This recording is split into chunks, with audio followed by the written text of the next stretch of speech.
Greetings. The Prime Minister announced yesterday that he intends to double the tourism industry from 4 million visitors to 8 million visitors.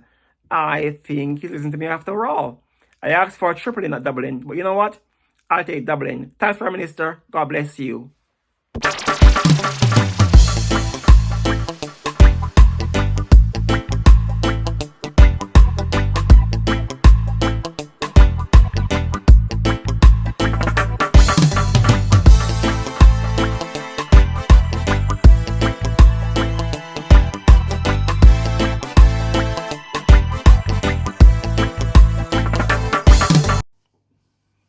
Hello.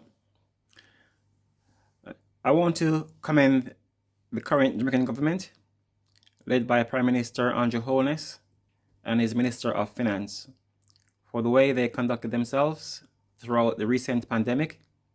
It was very impressive and made all of us in the diaspora feel proud about our country. The way the government continued with the current infrastructure programs, both during and after the pandemic, is equally commendable. Our current Prime Minister is an excellent communicator. Therefore, we in the diaspora can be more engaged and keep up to date on what's happening in Jamaica. We pray for the Prime Minister and his team of ministers that God will lead them in the right path to ease the suffering and the poverty of many Jamaican people who are being left behind. I'm praying that God will instruct the government of Jamaica to choose the right path that will help the poorest of the people and give them a leg to stand on, that the poor will not only survive, but strive. Today, my topics are the Jamaican economy need to start growing by 10% per year for the next 30 years to catch up with most of our Caribbean neighbors like Barbados, Bahamas, and Trinidad and Tobago, etc. A growing economy will bring stability to the family structure in Jamaica, leading to less crimes in the country and less money needing to be spent on military special operations. It costs a lot for those ZOZO and SOEs, money that the government could be spending on the infrastructures that the country badly needs. We will be discussing the topics above today, and after today's presentation, I will put some questions in the comments section below today's post. Feel free to like, share, and take part in the questions and answers interaction below. Also, please subscribe to my channel so that you will be notified whenever I upload any new post. I will also share my notes in the comments section below.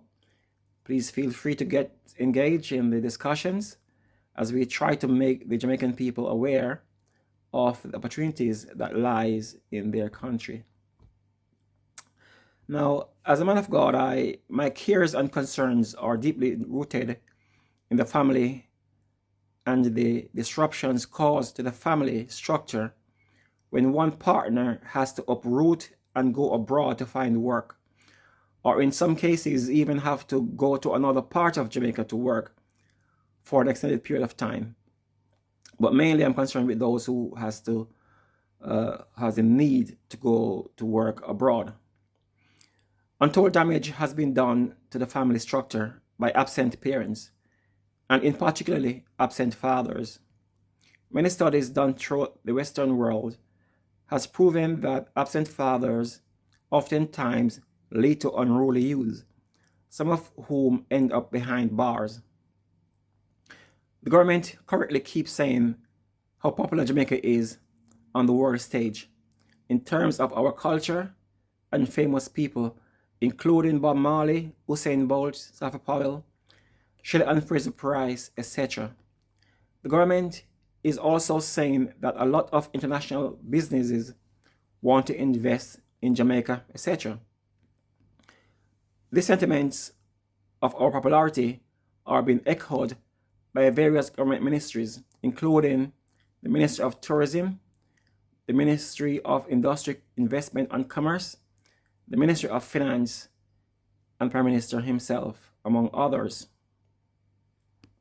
My question, therefore, is this: why is Jamaica still projected to only grow by 1 to 2% per year over the next couple of years?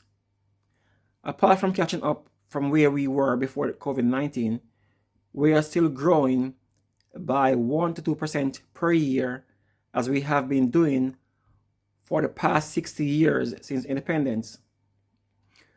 What Jamaica needs to start doing is to start growing its GDP by 10% per year over the next 30 years, just to catch up with our Caribbean neighbors like Barbados, Trinidad, and the Bahamas, etc.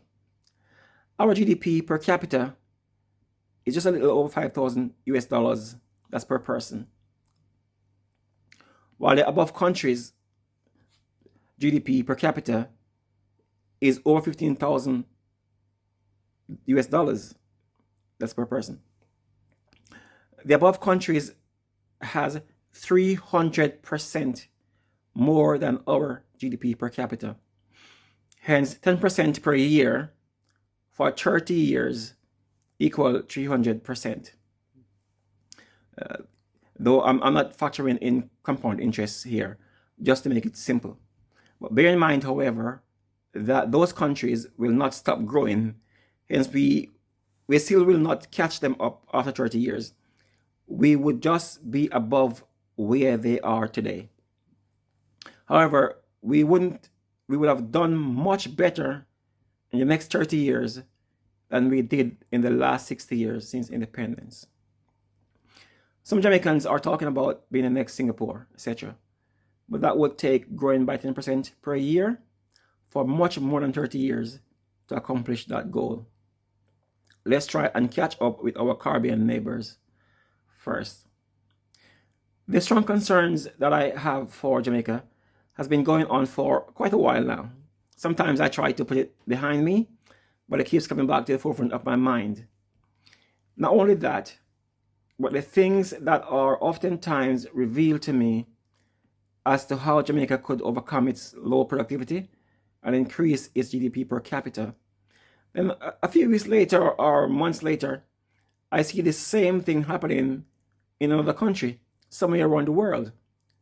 They are putting the same things that has been revealed to me into practice and reaping the benefits.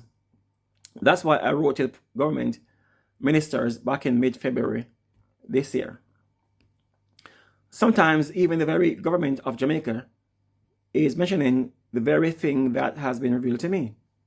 However, the Jamaican government is not grasping the opportunities that lay before us in a way that would start to grow our GDP by 10% per year.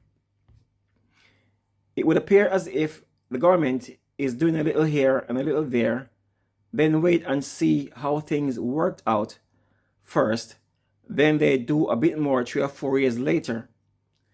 However, I want to present a plan that can grow the GDP by 10% per year for the next 10 years, starting in the 2023-24 fiscal year and going on forwards for the foreseeable future.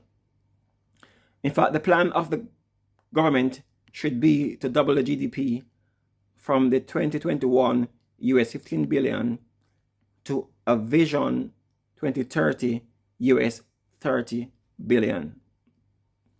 Now, what do you think about the above statements? Do you think it can work? Do you think it sounds good? Comment below and we'll discuss the way forward for our beloved country, Jamaica. Thank you very much.